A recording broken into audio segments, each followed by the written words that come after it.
अस्सलाम वालेकुम। टमाटर जी बहुत ही महंगा है और बाज़ार से मिल भी नहीं रहा, तो आज हम टमाटर के बगैर बनाएंगे लजीज सब्ज़ी गोश्त। जिसके लिए मैंने 1 कप के जितना दही लिया है। 8 से 10 हरी मिर्चें हैं जिसको मैंने चॉप कर लिया था। अब इसके अंदर मैं डालूंगी लहसुन। 1 टेबलस्पून भर के लहसुन का डाल दूंगी और 1 टेबलस्पून भर के डालूंगी अदरक का।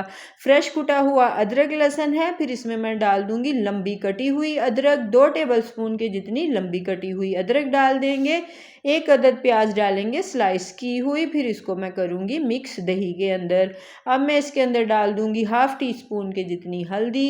1 टीस्पून के जितना डालेंगे सूखा धनिया पाउडर। 1 टीस्पून के जितनी डालेंगे लाल मिर्च पाउडर। 1 टीस्पून डाल देंगे नमक का। फिर हम मसाले को दही के अंदर अच्छी तरह से मिक्स करेंगे। ये मेरे पास है बीफ का गोश्त है। 1 किलो बीफ का गोश्त है मेरे पास। ये मछली का गोश्त है, ये बड़ा ही सॉफ्ट बनता है। फिर इसमें मैं डालूंगी 1 टीस्पून के जितना गलावट का पाउडर डाल के फिर इसको मिक्स करके 1 से 1.5 घंटा के लिए मैं रख दूंगी फ्रिज के अंदर। फिर एक प्रेशर कुकर लेंगे, उसमें डालेंगे 1 कप के जितना ऑयल। ऑयल जब हमारा गर्म हो जाए तो इसमें 1 टीस्पून के जितना हम डाल देंगे साबुत ज़ीरा। ज़ीरे को हल्का सा लाइट कलर देंगे। जब तक ज़ीरे पे लाइट कलर आता है तो गोश्त निकाल के लाते हैं फ्रिज में से और उसको डाल देते हैं हम प्रेशर कुकर के अंदर। गोश्त की अब हम करेंगे भुनाई। जब तक ऑयल ऊपर ना आ जाए, मसाले अच्छी तरह मिक्स ना हो जाए, तब तक हम अच्छी तरह से गोश्त की भुनाई करेंगे। आप मेरी वीडियो को लाइक करें, शेयर करें, सब्सक्राइब करें। बड़े ही लजीज जायके से भरपूर खाने बनते हैं जी आलिया के किचन में। ये मेरे पास थी 1 किलो मेथरे जिसको मैंने अच्छी तरह से बारीक काट लिया था। फिर 6 से 7 पानी में मैंने वॉश किया था।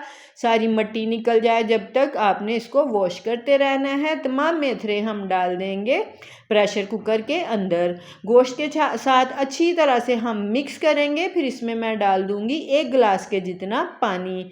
ज़्यादा पानी नहीं जाएगा इसके अंदर, ये बड़ी ही जल्दी गोश्त गल जाता है। 1 गिलास पानी डाल के हम मिक्स कर देंगे और प्रेशर को लगा देंगे 15 मिनट के लिए।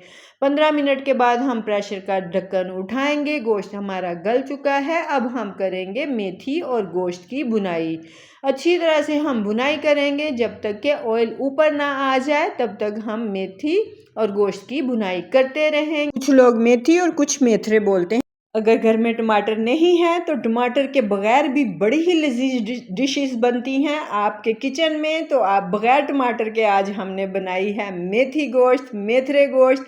बड़ा ही लजीज जायकेदार बना है जी। आज आलिया के किचन में एक प्यारी सी डिश के अंदर निकाल के 1 टेबल स्पून डालेंगे हम देसी घी का।